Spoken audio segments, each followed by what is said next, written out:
This is a KUNV Studios original program. The content of this program does not reflect the views or opinions of 91.5 Jazz and More, the University of Nevada, Las Vegas, or the Board of Regents of the Nevada System of Higher Education. Hello and welcome to the show. I am your host, Donavan LeDean, actor, author, and inspirational rhythmic poet. You're now tuned in to Next Man Up Poetry in Motion, where the mission is to promote good mental health for everyone. This poetry show will motivate, educate, and inspire you with spoken word through cultural expression.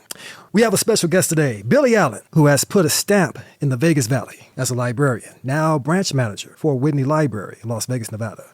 He has established his own brand called Three Kings Vision, aka Leaders of the New Cool, dedicated to creating story time for kids to help them develop a lifelong passion for reading. He has an independent author book collection, creating a space for books from local authors to be seen by the community here in Las Vegas. Billy, my brother, thank you for being here, man. What's up, man? How you doing, brother? I'm blessed. Yes, indeed. So I saw in a post, social media post, that you had mentioning some of the challenges that you as a library branch manager, along with your staff members, face with the public at your library regularly. Yeah. So just first and foremost, just want to ask you, how is your mental health? Just elaborate for our listeners. So my mental health is good. I mean, it's just you have to check on yourself. And as a leader, you got to check on your people. Most definitely. And that's very important. So, when you do service for the community, working in the library, we're the only entity, honestly, that welcome all walks of life. And it's for free. So, and it's without judgment. So what comes along with that, you deal with people that are looking for jobs, people that are stressed out, people that are unhoused, mental health addictions, drug addictions, the mom that single mom that doesn't have any resources, but she comes to the library to get the educational opportunities for her kids. Or if you talk about the military vet or the person that just moved to Vegas that's in transition, like all these different scenarios is a part of the community. On top of my team, right? We're human too. So when I tell people, look, I'm 41 years old. Libraries ain't what it was when we was growing up. It's not. Libraries ain't quiet. Hey, you can hear my voice. Like, this is me in the library, but we are literally, like, the library district has a slogan called Free to Be. I truly believe in that, right? Because my job is to be the face of my community, but also serve them and protect the community. So, with that being said, I mean, we have rules. And, people will come in, unfortunately, that may break our library rules of conduct by cursing at my staff or being hostile, and we can't have that. And me as the branch manager, I have to enforce these rules and make sure everyone is safe. So unfortunately, yesterday, we had a situation where I'm interviewing all day, right? And I hear an individual that's disrespecting my security guard, calling him the N-word, going crazy. And like, you've been in my building where your voice projects. I got a pretty decent sized library, but you can hear everything. So I, come out there with my team and this guy's going crazy. So we have to contact Metro. We call the police a lot of times because the library is supposed to be a safe space. So I have to enforce these rules. So this guy's being super aggressive. And, for my team, especially my new ones, if you haven't dealt with these type of situations, it could be off-putting. So for me, we contact Metro. I put the library in lockdown. That happens very often. So people don't know that, right? That perception of the library. So I got kids in here. And then there was another situation with the gentleman, I know you was referring to that post, where the gentleman had a situation a couple of weeks ago. Another guy, I can't go into detail of it, but it was in self-defense. Gotcha. He was just staring at the guy, like berating and disrespecting my staff. And I'm like, okay, we got to go on lockdown. Let me call the police because I got to protect everybody. But I was reading the room and I said the other guy that was staring at the guy, disrespecting my team, was protecting us. Now I'm looking at the question of his mental health because he had a serious situation go on. Yeah. So afterwards, the guy left the property, Metro came. I went up to the individual and I was like, man, how are you doing? And he says, I feel appreciated. And I told my assistant branch manager, Desmond, game changer, that with all the situations that was going on, he felt safe here. Yeah. He felt welcome. That's what libraries represent. And then before I left, I had to check on my team, like asking several members that dealt with the situation initially, are you okay? Right. This is what leaders do. It's not the manager. Most definitely. This is what a leader, you need to check on people. Exactly. And, one of the battles I have is who's checking on me? Exactly. So just having those conversations with myself, who's in my corner, I talk to my dad, I talk to my mom, but still, and I have my mentor, Kelvin Watson, but a lot of times leadership is a lonely road. Exactly. So, but I'm doing good. I say on a scale of 1 to 10, 8.3-ish. Okay. We'll take. Yeah. We'll take. Most definitely. You are a children's storyteller. Yes. You're following the footsteps of the great LeVar Burton. Yes. Reading Rainbow. Yes. But you're creating your own lane. Mm-hmm. What inspired you to become a children's storyteller? So, life takes you on so many journeys, as you know. And like growing up, I didn't aspire to be a librarian. One of my homeboys put me on during undergrad. I was going to be a nurse. Okay. So, I went back to Lincoln University, Missouri, at HBCU. I'm a proud graduate of 2 HBCUs, North Carolina Central. So when he introduced me to the field of library science, I didn't know that was a field. Yeah. I didn't even know librarians had to have a master's degree in library science. So I did an internship. I'm going to kind of get to the point, but I did an internship, right? And I saw a public library. And I said, there's no way I could work in a public library. Yeah. So I get my master's in library science at 31. So the only jobs that were available were youth services librarian jobs. So I applied for it. I need a job. I need to make some money. So for the interview, you had to do a story time, bro. And I had to show an online resource. So I'm looking online and I'm like, hold up. These story times, I don't connect with that. Yeah. I hate to say it like this if anyone's hearing this, but the old McDonald have a farm, all that stuff. I don't relate to that. I come from the culture of hip hop. My parents come from that. I just don't relate, especially as a black man. Most definitely. So I said, I'm going to do it my way. So I read the classic children's book, Maurice Sendak, Where the Wild Things Are, and the rest was history. So when I started doing the story times in my library, like when I lived in Miami, check this out. I had 2 sessions, one at 10:30 and one at 11.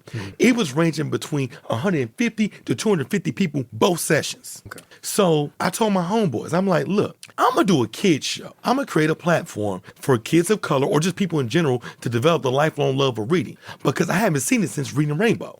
And I said, I'm going to start 3 King Visions. And I started this almost 6 years ago. And I've been a librarian for 9. And it's been a beautiful journey because it's important. When you talk about literacy, if you're talking about the prison, the pipeline issue that's going on for young black men, as far as reading at a 4th grade level as grown men, it's real. And even with the social media, with the resources, like our kids need this type of way of inspiring them to develop the love of reading. Most definitely. So I said, let's incorporate hip hop into the storytelling. And, LeVar Burton actually follows me. I think I'm the only librarian he follows. So it's like, there's a Reading Rainbow reboot coming out with my boy Michael Threets. But I feel like what I'm doing is different. Because you can read a book, but can you read a book? Exactly. And that's what I love. And I'm going to be doing this forever until I'm 85 because this is bigger than me, bro. Exactly. It's about the future. That's phenomenal. The federal government is pushing an executive order to defund libraries, and several states have passed legislation authorizing book banning, marginalizing, and subjugating voices and literature that reflects mostly people of color. What impact do you feel that this can have not only on libraries, but communities as a whole? I mean, it's real. I mean, fortunately we got affected, the Las Vegas Clark County Library District, we got affected a little bit, but we're funded by property tax. So I got security, right? But for my colleagues, people were losing jobs. I mean, you saw Carla Hayden, the Library of Congress. That powerful black woman, that librarian, was forced to resign. It's impacting smaller communities. And if it affects the library, it affects the people. Exactly. Right? Because again, all the resources, like I give you an example, like my library, we provide free meals for the kids every day of the week. Senior citizens get free meals every Friday. If that budget cut affects that, imagine the mental health of the people that appreciate that free meal. What about the budget cut if it affected us with the mobile showers that I provide every Tuesday at my library, where the things that we take for granted, that affects them with their mental. Most definitely. So, it's real, and I tell people, you need to be an advocate for libraries. You need to promote this and really tell people what we do because it's all free. Exactly. Billy will be hosting his Children's Author Expo Saturday, January 24th, and the 2nd Annual Black Author Expo, February 7th, 2026, located at the Whitney Library on 5175 East Tropicana Avenue in Las Vegas, Nevada. Billy, my brother, thank you for your time. Hey, man, I appreciate you, man. Thank you. Here we go. Next man up.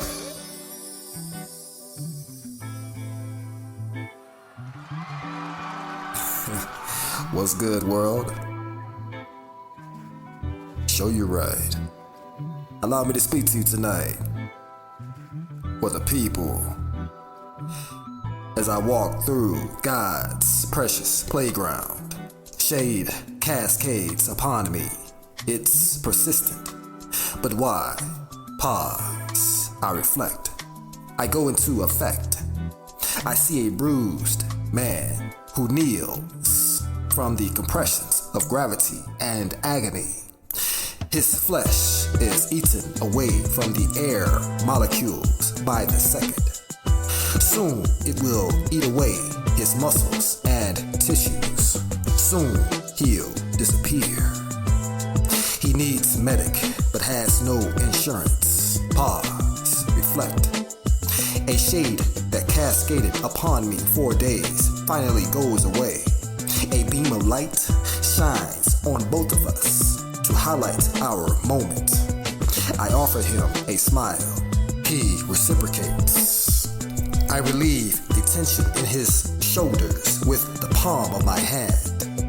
I give him my lunch left over from a diner 2 blocks down with a $10 bill inside. I have a small conversation with him that ended with an encouraging statement.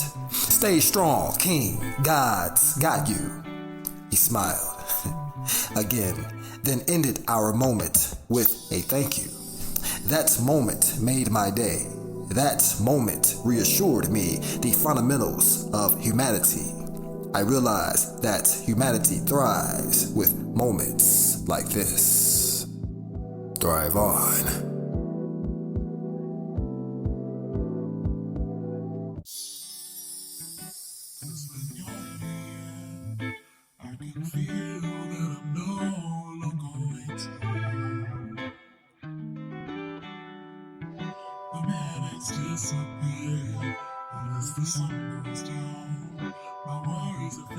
Next man up. Black love. The kind of love that starts off by aching because we're terrified. Terrified of showing our soul, laying down masks, having our triggers exposed. What kind of father did I have? So how do I see black men? What kind of mother did you have? So how do you see black women? Black love is on the siege. It's being attacked. And sometimes it implodes from the inside out. Because instead of holding each other up, we tear each other down. But what if? What if there was another way? A scarier one, but one that almost guarantees success. One that demands that we see each other, look right into our soul, and breathe, cry, scream. But then, what follows is peace. A love so strong it runs through generations and cultures, between Africans, African Americans, and Caribbeans, between men and women that we're told they should hate each other. What happens on the other side of the conversation? It doesn't deny the truth. It doesn't deny the betrayal. It acknowledges it, sits and stands in it, but then lets it go, moves on to a better tomorrow, starting with a possible today. Black love, the kind of love they said we could never have.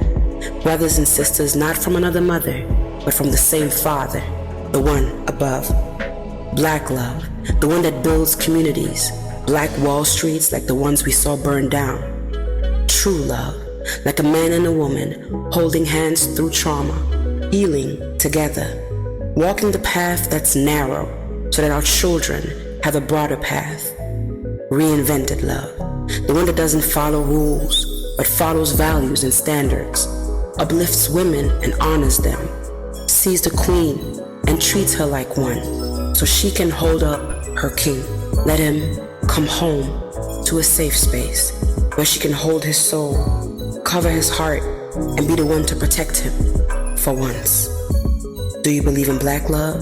The one that teaches our children how to love their hair, their foreheads, and their noses, how to love their skin unapologetically, how to sing our songs and dance our dances and hold our traditions, at least the ones that serve us, the ones that remind us where we're from, the continent that holds the imprint of our identity.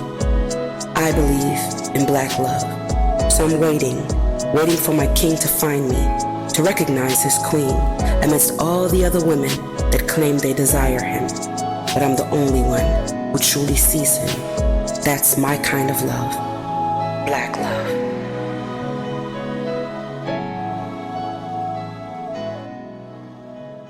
Black love. Next man up. Yeah. Hello, so the first poem I'm gonna read is called The Colors of You. Thinking of painting, my canvas is blank. I put it on the easel and I grab my paint. There are several colors that I choose, my favorites being the greens and the blues. I pick up my brush, I begin to paint, trying to envision what I will make. Moving the brush up, then I strike it down. My bristles are so soft, they barely make a sound. I move the brush left, then I paint some on the right. My painting is coming together, it's really quite the sight. I step back to admire my art. I think about the meaning and I realize it's from my heart. The meaning is so complex, where would I even start? Maybe by describing the purpose of the colors in my art. Or by telling you the first color I used is the color of your eyes, or how the second is the color of your hair, or maybe how the third color is representing how much I care, or how the fourth color is your favorite and the fifth is mine. I made them twist together, intertwine. The colors together show my love for you, and each time I look at my painting, I'll see our favorite colors and be reminded that you love me too. At 14, a friend heard me read love poetry about a heart in need. You see, at the time, his heart was at a loss to breathe, because in his mind was the right thought to proceed, instilling my lines and then offering them off to she. Wait, he told me, no suicide to my heart in need. She's alive because your love poem brought relief. So, alright, because once upon a time I was a lost body. These teenage veins ran trains of painful speech until my 12th grade English teacher taught me how to tame the beast.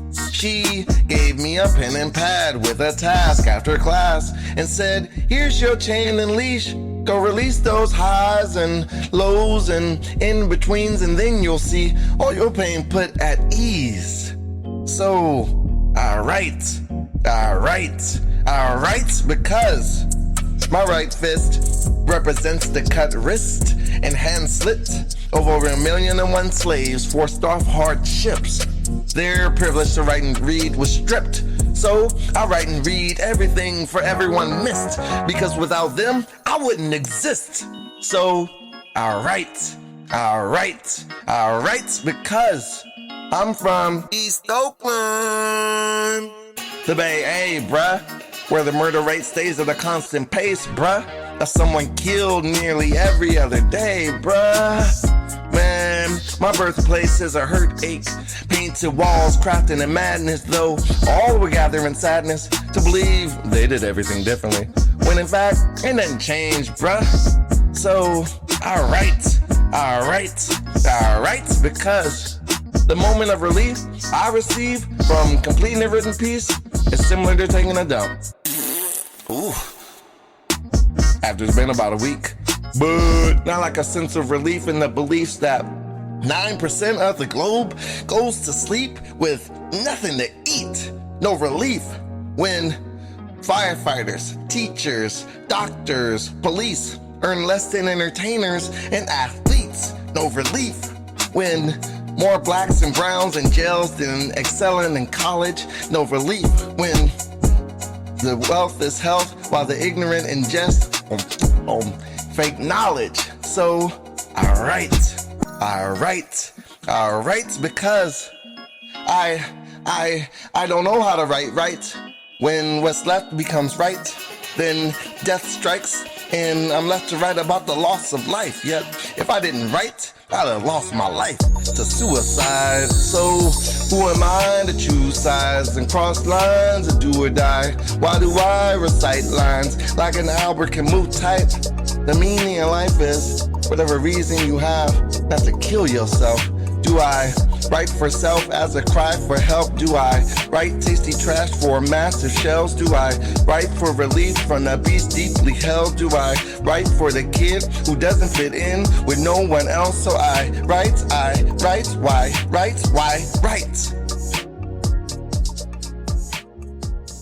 Here we go. Next man up. Where do we go now?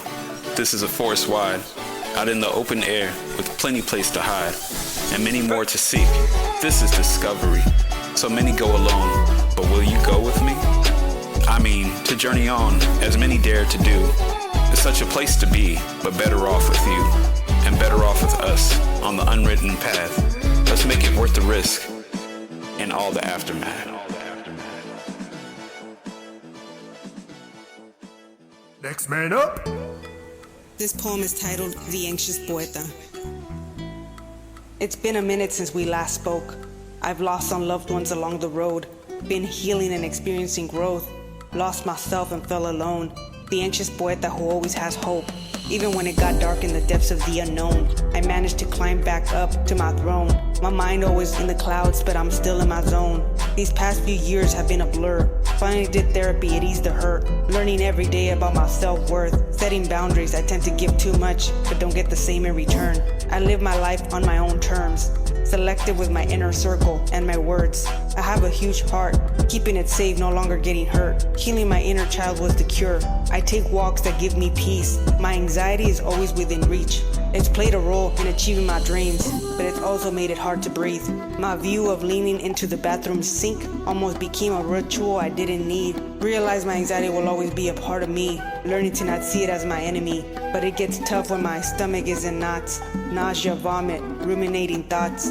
Imposter syndrome, feeling like I'm not good enough. Then I challenge my brain and it resets, but it never stops. Started healing by giving myself love, working on my mental health daily. The journey is a never-ending one. It may get dark, but the sun always comes up. Please keep going. Don't ever give up.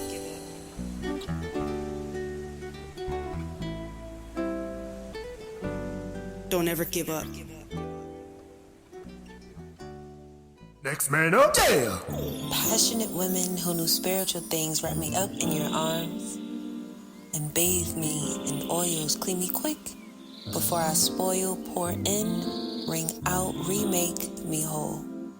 I needed this. I'd be remiss if I didn't embrace the legacy laid before me. If I threw away the crown and renounced the royalty. Passionate women who knew spiritual things, pray for me, please. If you may, if you might speak life into me. With my arms spread wide and my head held high, I call out, save me. Passionate women who knew spiritual things, I'm sorry they mistake your passion for anger.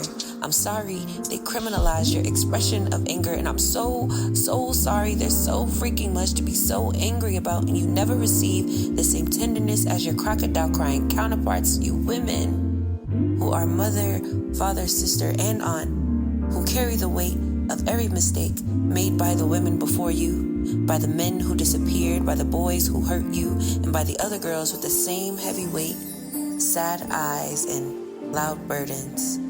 Passionate women who know spiritual things, I'm so sorry. We ask so much of you. I'm so sorry you give more than you receive, and I'm so very sorry you only get the scraps of the world to make do with, only to have it stolen. My women of passion and spirit, I love you, and I will sing of your praises and give you your flowers while their scent is still fresh and I can still see the glimmer in your eyes, because at the very least you deserve the world, as you are what keeps it turning. My women of passion, thank you. Next man up. Palindrome 1. At sea. Can I achieve hope all by myself when I'm far off, almost lost in coursing waves? Almost lost when I'm far off, all by myself. Can I achieve hope? All by myself can I achieve hope. Poem. Here we go. Next man up. Coexisting in many realms of thought, a walk in prayer, meditation I can't evade, frequencies I can't explain.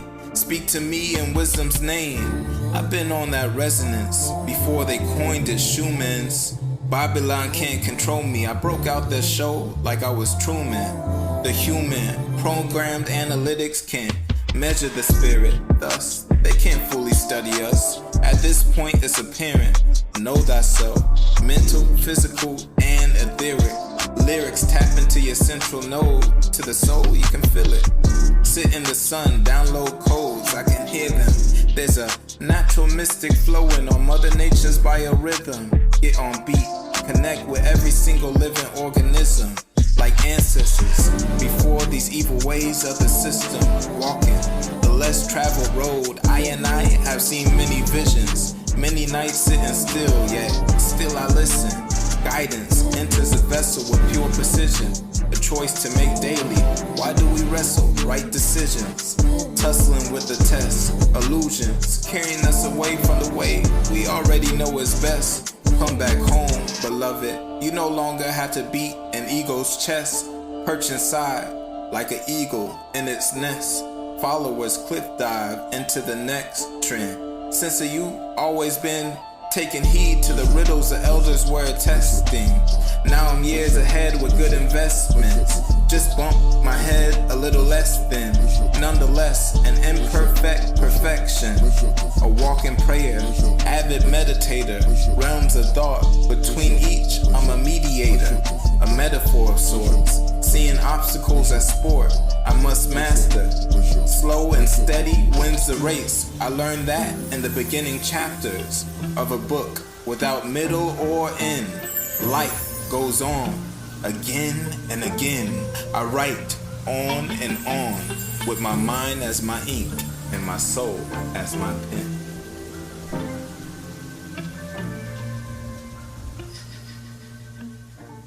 Next man up. This next one is called You. It's for anyone who's ever lost anyone. I feel a hole in the middle of my heart. You're gone, and we will now forever be apart. How am I supposed to feel right now? I'm still in tears. I'm wondering why and how. Why did this have to happen to you? I want to go back in time. There has to be something I can do. You can't really be gone. You can't really be gone. My heart, my soul, my body aches in the pain of the thoughts of never seeing you again. We weren't ready for you to leave us yet, but from now on, I'll remember you every time the sun sets. You can't really be gone. You can't really be gone. I'll remember you every time the sun sets. Here we go. Next man up. Where do we go now? This is a forest wide, out in the open air with plenty place to hide and many more to seek. This is discovery. So many go alone, but will you go with me? I mean, to journey on, as many dare to do. It's such a place to be, but better off with you, and better off with us, on the unwritten path. Let's make it worth the risk, and all the aftermath.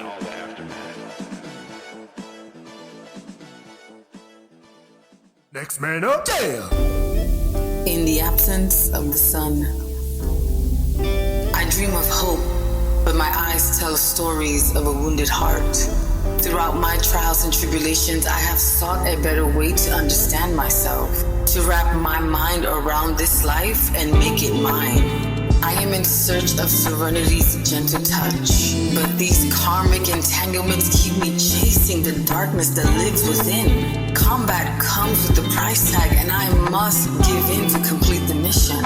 In the end, I win again because nothing can hold me down. I am here with reason and purpose to encapsulate and translate the multi-dimensional arrays of the human experience. The light will shine through me and guide my way back home.